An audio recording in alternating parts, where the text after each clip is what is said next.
Nagtaasan na ang mga bilihin. Ako na lang ang hindi tumataas. Kidding aside.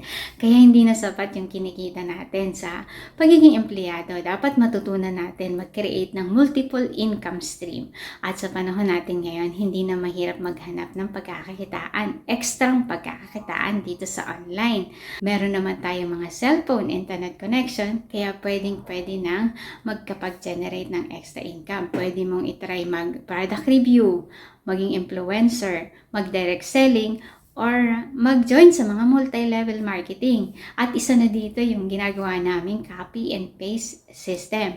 At ang gagawin mo dito is magka-copy and paste, mag-set ng appointments, local and international. At provided na rin ang mga script na gagamitin as well as yung mga trainings para matutunan mo kung paano gagawin online. Kaya kung interesado ka, comment down below or direct message mo ko at ipaalam mo na rin ako para ma-share ko sa iyo yung iba pang details. See you!